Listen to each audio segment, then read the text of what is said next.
Hey guys, Brian Kelly here from Zombie Guitar. In today's video, I have a very important message for you, and I hope you stick around and watch this whole video because this is very important stuff. This isn't the first time I've talked about this. This isn't going to be the last time I'm going to talk about this. This is just one of those things I have to keep talking about because you guys aren't getting it.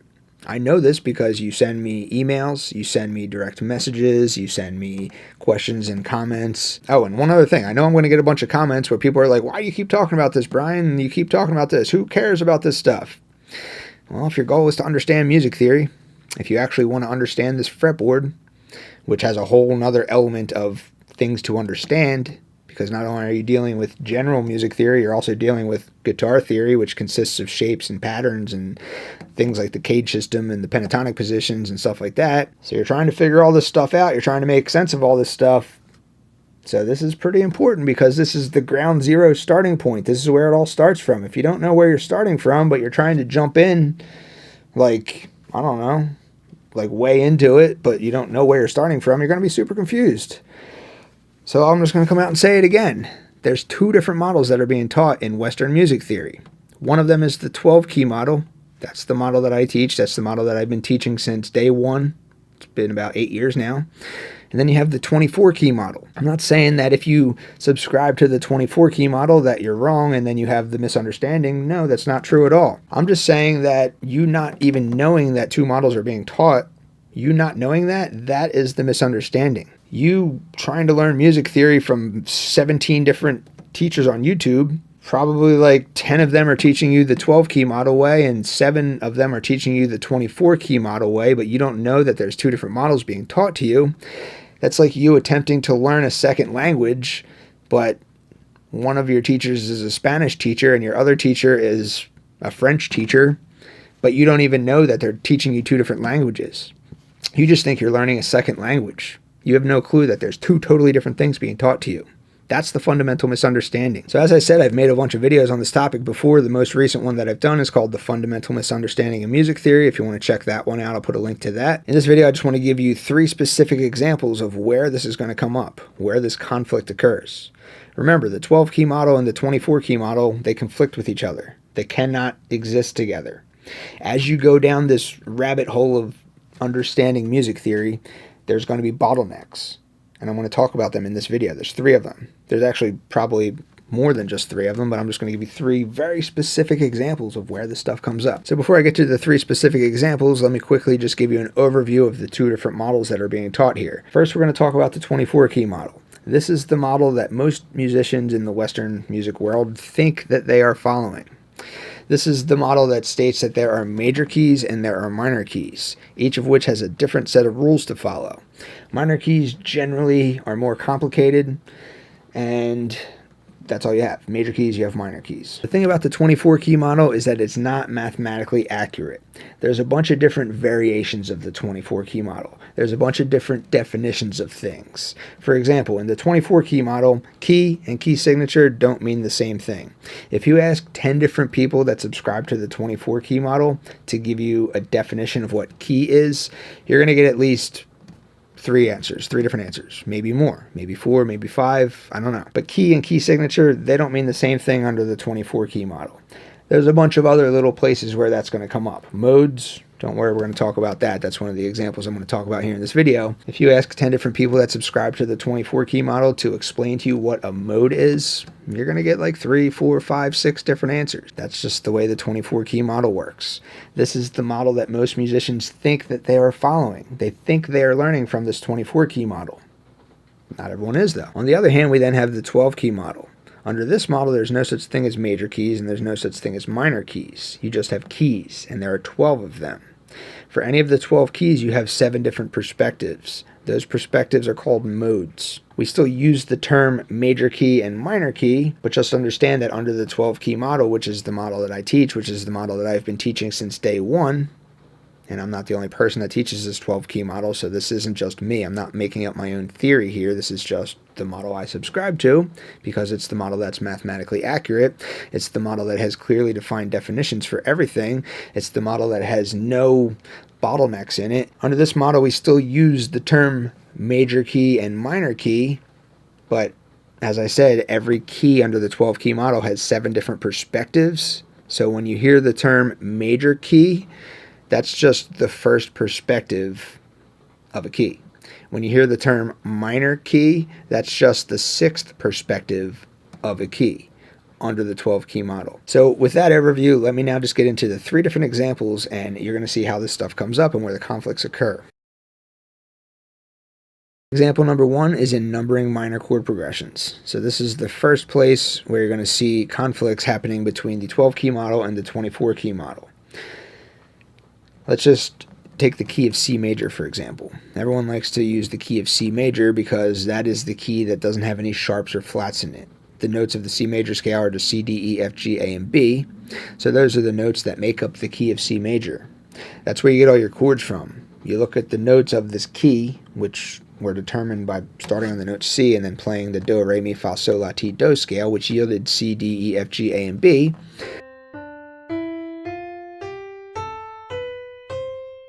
Now you have your 7 notes. From those 7 notes, you can create your chords.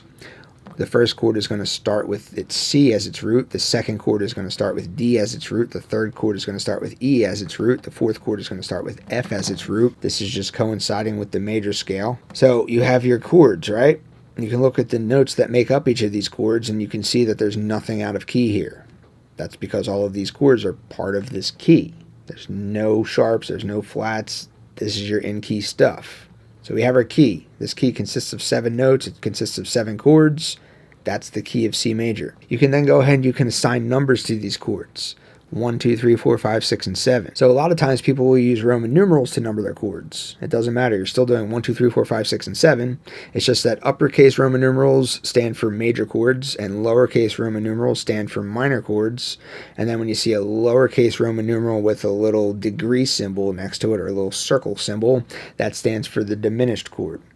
In any key, you have 3 major chords, 3 minor chords, and 1 diminished type of chord. So for a major key, this is pretty straightforward stuff. Like if I want to play a 1, 5, 6, 4 chord progression in the key of C major, I could just use this chart here and then just say, there's my 1 chord, there's my 5 chord, there's my 6 chord, there's my 4 chord. No problem.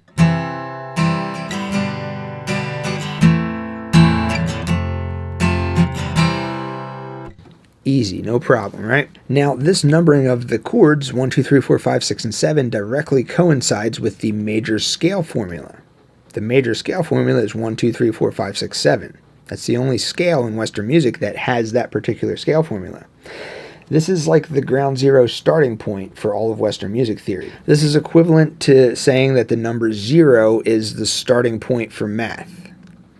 0 is, you can count up from 0, you can count down from 0, but we all universally agree that 0 is the starting point. That's how it is with Western music theory. Western music theory, the major scale is the ground zero starting point. This is the default scale. This is the one scale that gets the scale formula 1, 2, 3, 4, 5, 6, and 7. If you look at a formula for another scale, like the natural minor scale or the Dorian scale or the harmonic minor scale or the double harmonic minor scale, those scales have formulas. You take those formulas and you apply them to this major scale, flattening or sharpening notes as the scale formula dictates, and that's how you get the notes for your new scale. But it all starts here. It all starts at this ground zero starting point, 1, 2, 3, 4, 5, 6, and 7. So 1 is your tonic. That's your home note. That's your tonal center. That's your 1. That goes with the first chord. 2 represents a major second interval. 3 represents a major third interval. 4 represents a perfect fourth interval. 5 represents a perfect fifth interval. 6 represents a major sixth interval. 7 represents a major seventh interval. So there's only 12 intervals. You can only have 12 different distances between notes before you eventually reach the octave, and then you start repeating again. Here's a nice little interval chart for you if you want. So the major scale just uses the tonic note, which is the 1, and then you have your major second is the second note, your major third, your perfect fourth, perfect fifth, major sixth, major seventh. So the numbering of these chords from the major perspective, that lets you know, okay, if I have a C major chord followed by a G major chord, I know that the distance between C and G is the distance of a perfect fifth. I know that because the chords have been numbered to let me know that. C is 1, that tells me that that's my tonal center.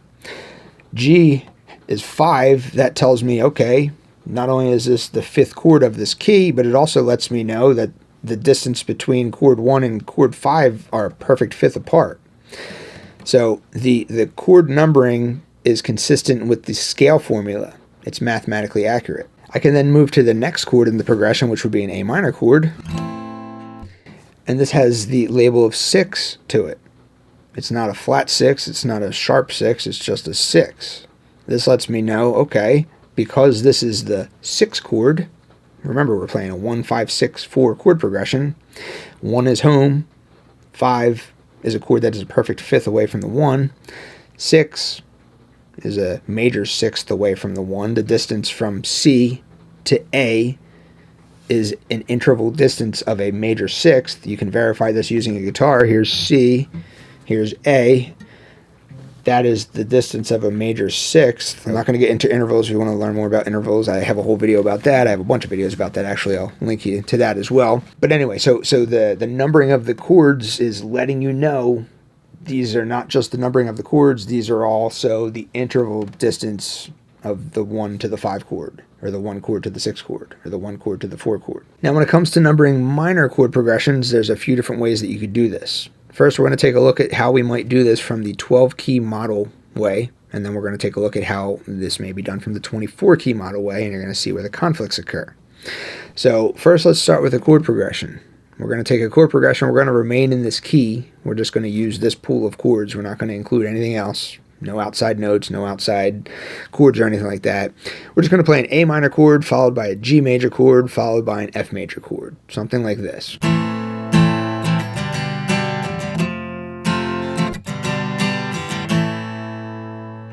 So under the 12-key model, there are two different ways for which we may number this chord progression. Number one, we could number these chords based on the major perspective.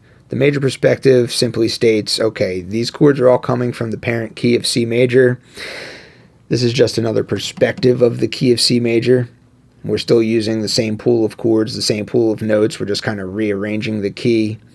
But we're just going to number the chords based on the major perspective anyway. So we could just say that this was a 6, 5, 4 chord progression. The second way that you may number these chords and staying consistent with this 12-key model would be to say, all right, well, if A minor is our tonal center, we're going to give that the 1. This chord progression starts on an A minor chord, it ends on an A minor chord. It uses some other chords from this key, from the same pool of chords. But since it starts on an A minor and ends on an A minor, most people listening will agree that that's going to be your tonal center chord. All right, so that's going to be the chord that gets the label of 1. So if A minor gets 1, then you have to renumber all the other chords accordingly. And you want to keep the things in alphabetical order. A minor is 1, B diminished is 2, C major is 3, D minor is 4, E minor is 5, F major is 6, G major is 7. So it's still the same 7 chords, but everything's been rearranged now. Now, if you look at the scale, which is no longer C, D, E, F, G, A, B, the scale has also been rearranged, starting with the A now, since A is our new 1, A is our new tonal center. So if you look at the scale A, B, C, D, E, F, G, you're going to notice that that scale sounds different from the C, D, E, F, G, A, B scale. If you start on the note C and play C, D, E, F, G, A, B, you're going to hear the sound of the major scale. If you start on the note A and you play the notes A, B, C, D, E, F, G, you're going to hear the sound of the natural minor scale. Why did the C major scale sound different from the A minor scale when they both share the same notes? And that's the under the hood stuff. This is where these conflicts occur. It's all under the hood. The reason that the A natural minor scale has that particular sound is because the intervals are different. The natural minor scale formula lets you know exactly what the intervals are. The intervals of the natural minor scale are 1, 2, flat 3, 4, 5, flat 6, flat 7. That lets you know that the distance between A and B is a major second apart, because that's what 2 means. That lets you know the distance between A and C is a minor third apart, because that's what flat 3 means. That lets you know that the distance between A and D is a perfect fourth apart. Between A and E is a perfect fifth apart. Between A and F is a minor sixth apart, because that's what flat 6 means. And then between A and G is a minor seventh apart, because that's what flat 7 means. You then take this over and you number your chords in that exact manner. You don't just call them 1, 2, 3, 4, 5, 6, 7. You call them 1 chord, 2 chord, flat 3 chord, 4 chord, 5 chord, flat 6 chord, flat 7 chord. This is staying mathematically accurate. This way I know, just based on the way that the chords have been numbered, the labels that have been applied to these chords, that lets me know that the distance between the A minor chord and the G major chord, between A and G, is the distance of a minor seventh. That way I know that the distance between the A minor chord and the F major chord, between the note A and the note F, is the distance of a minor sixth. That is all apparent just by looking at the way that the chords are numbered. That's what I mean by mathematical accuracy. The 12-key model always maintains mathematical accuracy. So if you want to number things from the major perspective, that's cool, that's still mathematically accurate. If you want to number things from the minor perspective, just make sure that you're going to maintain that mathematical accuracy, and we're good to go. That's the whole point of the 12-key model, is mathematical accuracy. Now under the 24-key model, sometimes people will maintain that mathematical accuracy, sometimes. A lot of times they won't, though. A lot of times people will just number the chords 1, 2, 3, 4, 5, 6, and 7. Therefore, that chord progression, A minor, G major, F major, they'll just say, oh, that's a 1, 7, 6 chord progression. There's no, the chords no longer represent what the intervals are. There's no mathematical accuracy anymore. On top of that, it's even more of a problem because there's two different ways that people are numbering these minor chord progressions. For someone that is just learning music theory, or they're trying to make sense of all this stuff, and they're watching 50 different YouTube videos by 50 different teachers, and they're all over Google, and they're subscribed to like 13 different guitar courses, and some people are teaching it one way, other people are teaching it this other way, and no one comes out and says, hey, there's two different models being taught, you know? Hopefully you can see how this stuff can get confusing. So when you see chords numbered in this manner that are not mathematically consistent with the intervals at play, you see this A minor to G major to F major labeled as 1, 7, 6, as opposed to 1, flat 7, flat 6. What that's really saying is that the natural minor scale is its own default scale. Remember, the major scale is the default scale. That's the ground zero starting point. When you count, you can only have one ground zero. You can only start from 0 and then go up. You can only start from 0 and go down into the negatives. If you have more than one starting point, then you wouldn't have calculus, and you wouldn't have algebra, and you wouldn't have all these different branches of math. Counting would be very difficult. When people from the 24-key model attempt to number their chords in this manner, that's essentially saying that, all right, so if we're using math and we're going to try and develop a model of math and calculus and algebra and all this stuff, we have a starting point which is 0, but then we have this other starting point which is the number 600. You can start at 0, that can be your default. You can count up or down from there, and you can develop all your models around 0. Or you can also start from 600, and then you can count up from there, down from there, and then develop calculus and algebra from that other starting point. It does not work. It is not mathematically accurate. It's just going to cause a lot of confusion. It does. It has. I see it all the time. I've been doing this for 8 years. I get lots of questions and comments, and I read lots of stuff. And I can see the struggles that people have with this. It's because you're trying to have two default scales. You're trying to have the major scale be your default scale and the natural minor scale be your other default scale. It just doesn't work. It's not going to work. It's never going to work. Join the dark side, guys. Come to the 12-key model side. It's much better over here. Anyway, I don't mean to sound biased. 24-key model is a great model, but it's just not mathematically accurate. Anyway, let's get into the second example. Example number 2, The Last Dance with Mary Jane by Tom Petty. So here's the chord progression. It's an A minor.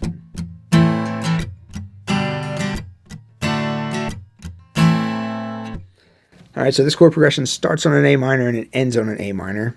So most people would probably say that the tonal center of this progression is the A minor chord. I would agree with that. That sounds okay. Let's go with that. Let's just say A minor chord is your tonal center. So let's start with the 24-key model first. So under the 24-key model, there's major keys and there's minor keys. That's it. So this has to be in either a major key or a minor key because that's all you have. So this is A minor. This is the key of A minor. All right, cool. So we'll start there. So we already know our information about the key of A minor. We already did that in the last example. So we have our 7 notes that make up the key of A minor, A, B, C, D, E, F, and G. And then we have our 7 chords, which are derived from those 7 notes. And then everything that makes up the chords, the individual notes that make up each of the chords, is all part of the overall key. There's no out-of-key notes or anything, so we already got all that stuff. So this is all our A minor stuff. You can see that the A minor chord is one of the chords listed here, so we're good there. The G major chord is another one of the chords listed here, so we're good there. But then we have a D major chord. So in the key of A minor, you have a D minor chord, but this song uses a D major chord. Okay? So there's only major keys and there's only minor keys. So you talk to a couple different people that subscribe to the 24 key model, and they're going to say different things. One person may say, well, that D major chord is out of key because it contains a note that is not part of the A minor scale. A D major chord has the notes D, F sharp, and A. F sharp is not part of the key. Therefore, that's an out-of-key chord. Someone else from the 24-key model line of thinking may say, oh, well, this is in the key of A minor, no problem. You're not confined to just a handful of chords. Just as long as your tonal center is the A minor, you can use any other chords you want. It doesn't matter. You can use augmented chords, you can use diminished chords, you can use any chords you want, just as long as your tonal center is A minor, then this is an A minor. So they would say, yeah, that D major chord, perfectly fine. Nothing wrong with that. The A minor chord's your tonal center, and that's all that matters. Again, you're going to get some conflicts in the way that different people describe to you what's going on here under the 24-key model. Because under the 24-key model, there's multiple different theories, there's multiple different ways of doing things, there's never just one clearly defined answer. So let's now take a look at this chord progression under the lens of the 12-key model. So remember, under the 12-key model, you have 12 keys, each of which has 7 different perspectives. So all 3 of these chords take place in one single key, and it just so happens to be the second perspective of that key. That is how we're defining this chord progression under the lens of the 12-key model.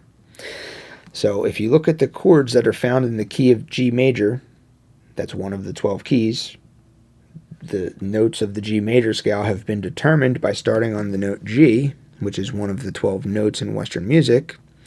Start on the note G, you play the G major scale, that's Do, Re, Mi, Fa, Sol, La, Ti, Do. That results in the 7 unique notes, G, A, B, C, D, E, and F sharp.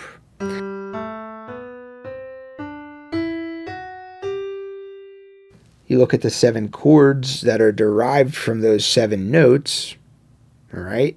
So you have a G major chord, A minor chord, B minor chord, C major chord, D major chord, E minor chord, and F sharp diminished chord. Those are your 7 chords found in the key of G major. You can see that this A minor chord is found here. You could see that this G major chord is found here. You could see that this D major chord is found here. Everything is contained in this key. There's no out-of-key stuff under the lens of the 12-key model. Now, because it starts on the A minor chord and it ends on the A minor chord, most people that listen to this would agree that the tonal center is the A minor chord. And if you look at this list of chords in the key of G major, you can see that the A minor chord falls in the second spot. What that's saying is that this chord progression is the second perspective of this key. The parent major key is the key of G major. We're just playing a chord progression that's the second perspective of it, otherwise known as a Dorian chord progression. Dorian is just as much of a key as a major key. Dorian is just as much of a key as a minor key. It's just that in Western music, the people that are teaching the 24-key model and all of the people that think they're subscribed to the 24-key model think that only the first perspective, which is known as a major key, and the sixth perspective, which is known as a minor key, only those two are allowed to be keys. But you have these other perspectives at play. You have these other possible perspectives for which you can write music with. That's the case here. This is simply just the second perspective, aka the Dorian mode perspective of the parent key of G major. Again, when it comes to numbering these chords under the 12-key model, you could do so in one of 2 ways. Number one, you could just maintain the major perspective if you want. You could say that the A minor chord is your 2 chord, your G major chord is your 1 chord, your D major chord is your 5 chord. You could say that if you want, or you could renumber the chords. But if you're going to do that, you have to renumber it and you have to stay consistent with the scale formula.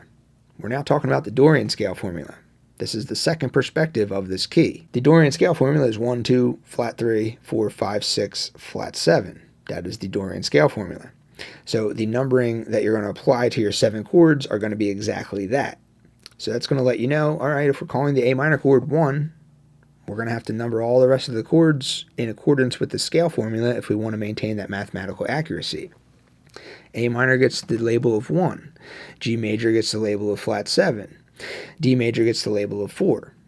And then, of course, lowercase is always going to be your minor chords. Uppercase is always going to be your major chords.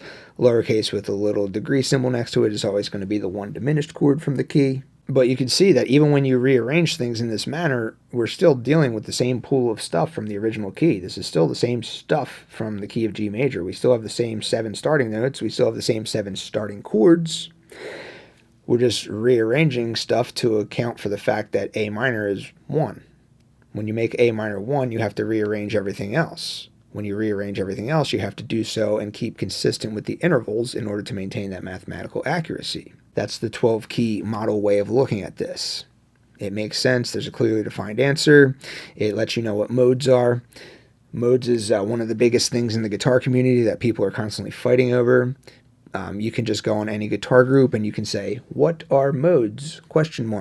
And then come back in like 3 hours and you're going to see 500 comments on there. People are going to be yelling at each other. People are going to be fighting. You're going to get about 600 different answers. Half the people have no clue what modes are. They're just regurgitating information that they read somewhere on the internet. Some people do know what modes are, but they're not good at explaining it. Other people think they know what modes are, and they're not good at explaining it. It's just the biggest thing. It's the biggest fight in the guitar community. It's the biggest source of misunderstanding, the biggest source of confusion. Everyone is running around like, what are modes? Oh, modes, modes, modes. Modes, modes. And a lot of this is coming from the fact that this 24-key model is a direct result of this confusion. The 24-key model causes this confusion. The fact that people don't know that there's a 24-key model and a 12-key model at play even further enhances this confusion. And then on top of that, I'm just saying, the 12-key model just gives you an answer. It's like, hey, what are modes? Those are modes. Modes of the major scale, of course. Every other scales have their own modes. Like if you take the harmonic minor scale, it has its own modes. If you take the melodic minor scale, it has its own modes. The modes that everyone's always arguing about are modes of the major scale: Ionian, Dorian, Phrygian, Lydian, Mixolydian, Aeolian, Locrian. Those are the ones that everyone's worried about. Under the 12-key model, it's just, oh, that's what modes are. Okay, cool. That's all I needed to know. Thanks. Have a nice day. Under the 24-key model, what are modes? You're an idiot. That's modes. This is modes. No, there's a mode. That's Aeolian. No, that's a scale. No, that's a key. No, that's a key signature. Absolutely nuts, I'm telling you. Again, I don't mean to be biased. I'm really, really sorry, but I just think that the 12-key model, with all its logic and mathematical accuracy, I just think it's a better model, you know? But who am I? I don't know. I didn't write the textbooks back in the 1400s, which are still being used in schools these days. But hey, it's my opinion. I'm just one guy on the internet. Anyway, let's get to the third example. Example number 3 is the perfect cadence. So people from the 24-key model line of thinking, this is really what it all comes down to. This is the big thing that makes a minor key a minor key. It's the perfect cadence. Now, the 12-key model, we don't really care about that perfect cadence. It's like, yeah, okay, perfect cadences are cool, they're fun. You use them, don't use them, I don't really care. It doesn't change anything. Under the 24-key model, that's the holy grail of everything. This perfect cadence is like, that's what makes a minor key. Let's just explain what a perfect cadence is, first of all. So a perfect cadence is a 5-to-1 resolution. So let's look at the chords from the key of C major again. And your 5th chord would be G, and your 1 chord would be C.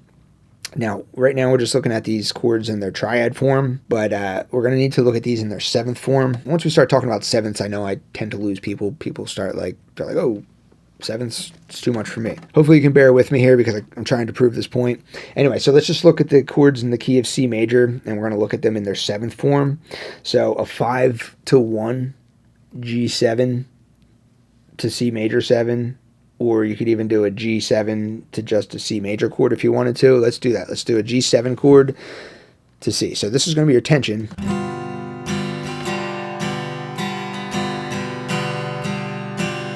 And here's going to be your resolution. That tension resolution and that feeling of completedness that's the perfect cadence. Like the most tension you can do is to have a 5 chord, and then the most resolution, like, I feel great that last chord was played feeling, is the 1 chord. So that 5-1 thing, that's a perfect cadence. So a dominant 7th chord is your 5 chord. So in a major key, you have that naturally occurring dominant 7th chord. In any given key, you're going to have You're going to have your 3 major chords, your 3 minor chords, and your 1 diminished chord. That's looking at them in triad form. Looking at them in their 7th form, you're going to have your major 7th chord, then you're going to have 2 minor 7th chords, then you're going to have a major 7th chord, then your 5th chord is that dominant 7th chord. That's that 1 dominant 7th chord that's found in any given key. You then have another minor 7th chord. You then have what is known as a half diminished chord. This is looking at the chords in their 7th form. So that 5 chord, that's going to be your dominant chord. That's that naturally occurring dominant chord in the major key perspective. That's the tension chord that wants to lead back to the 1 chord. That's your perfect cadence. If you take these chords and you renumber for the minor perspective, under the 12 key model, we're just going to call that the 6th perspective. There's 7 possible perspectives of a key, but the minor perspective, otherwise known as the Aeolian perspective, whatever, we're just going to number them that way. All right, so A minor chord is 1 now. The rest of your chords, 1, 2, 3, 4, 5, 6, and 7. Stay mathematically accurate, all right? 1, 2, flat 3, 4, 5, flat 6, flat 7. Boom. That's our numbering. That's our key of A minor. So when we rearrange the chords in this manner, you can see that the chord in the 5th spot is a minor chord. Or in 7th form, it's a minor 7th chord. It doesn't have that naturally occurring dominant 7th chord in the 5th position. Therefore, there is no naturally occurring perfect cadence in this rearrangement, in this 6th perspective of this key. So a lot of people from the 24 key line of thinking will say, well, you have to have that chord. That chord has to be a major chord. It has to be a dominant 7th chord in the 5th position. Under the 12 key model, we would just simply say, all right, well, yeah, make that E minor into a major, or make that E minor 7 into an E dominant 7. Cool, knock yourself out, but now you're introducing an out-of-key chord.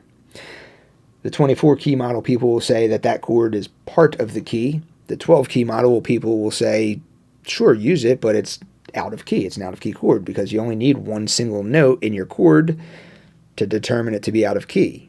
So if we're using an E major chord, E, G sharp, B, now we have a G sharp at play. That's not part of your 7 notes of the key.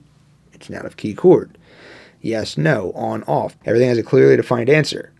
Under the 24 key model, they're like, okay, that chord right there has to be made major. That's part of the key. Well, then if you ask them, you say, well, is E minor part of the key as well? Some people will say yes. Some people will say no. Some people will say that keys and key signatures mean 2 different things. Some people will say that a key signature, the key signature of A minor is A, B, C, D, E, F, and G, but the key of A minor, which is different than the key signature, has a G sharp in it. Some people will call that an accidental. Some people won't. This is all the stuff that's just like, it's all wishy-washy under the 24 key model. Under the 12 key model, we're just like, oh, there's a G sharp there? Yeah, that's an out-of-key chord. Done. Let's use it. Let's move on with our lives. That's the answer. So there's tons of examples I can give for songs that are written in the key of A minor that do not have the E major chord in it, or an E dominant 7th chord, which means that they're totally void of this perfect cadence, which is so necessary to constitute a minor key, you know? I could play a chord progression that goes like this: A minor to G major to D minor to F major.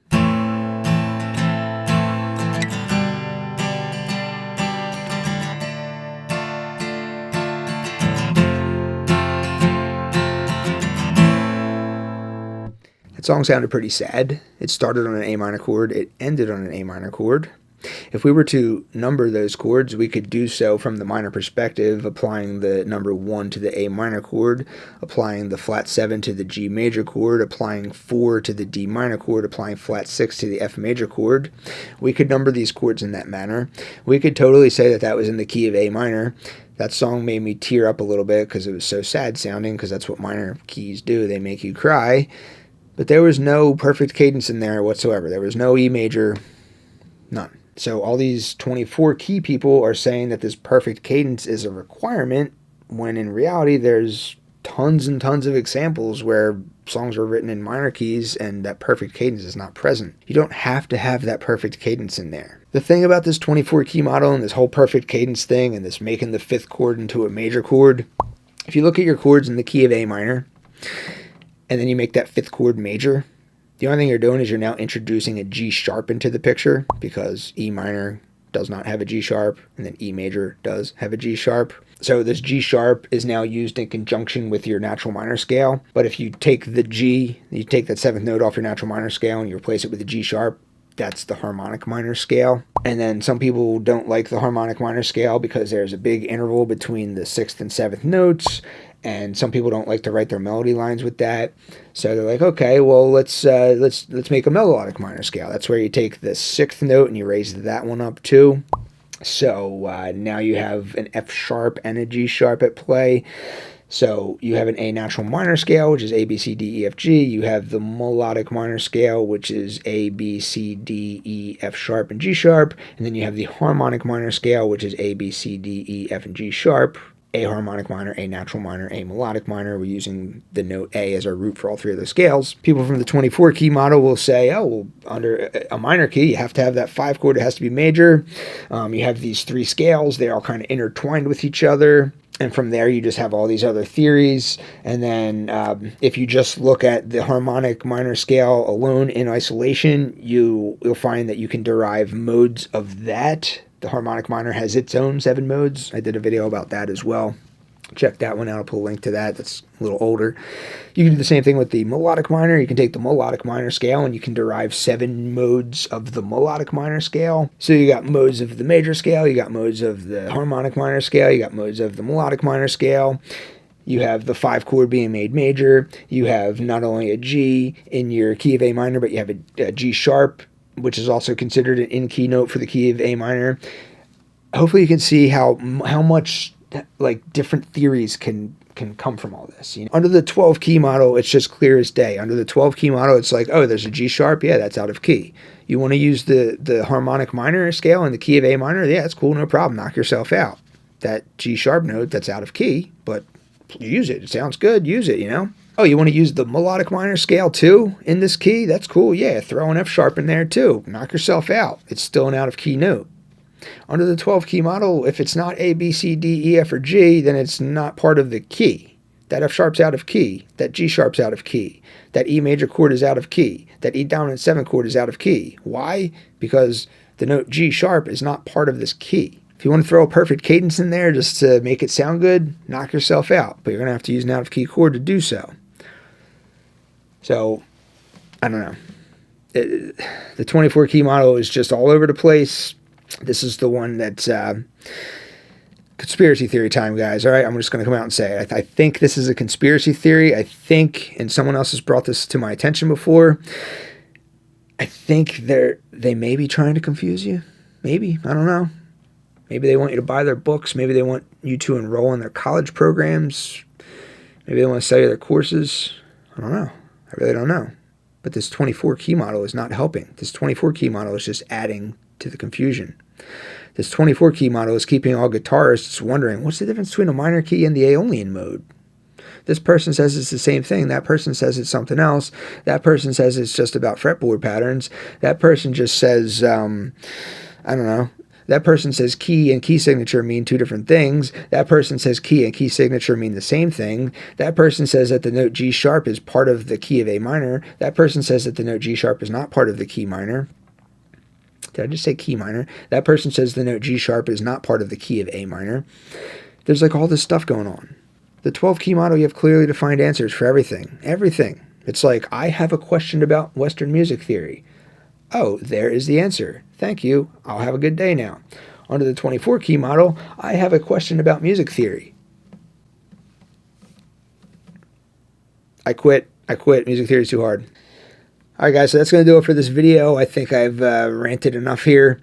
So even if this stuff isn't making sense to you right now and you're still at that place in your music theory learning journey where you're like, who cares how many keys there are? Why should I care if there's 12 or 24 keys? I want you guys to remember this. I want you to come back to this because as you continue your study of music theory and you hit one of these bottlenecks, you're going to be like, that Brian Kelly dude said something about this. He said this would happen. And it's going to happen, I'm telling you. You're going to experience conflicts in these 2 models. If you stick with the 24 key model, you're going to experience a lot more conflicts. And, you know, maybe some people resolve those conflicts eventually. But if you come over to the dark side, you join us 12 key people over here, you're not going to have any of those problems. It's all clear as day. It's much easier to understand. It's a much more logical model, much more mathematically accurate model. It's just a much better model all around, guys. I'm telling you. That's what I have to say about that. Questions, comments, anything, feel free to ask. See you next time.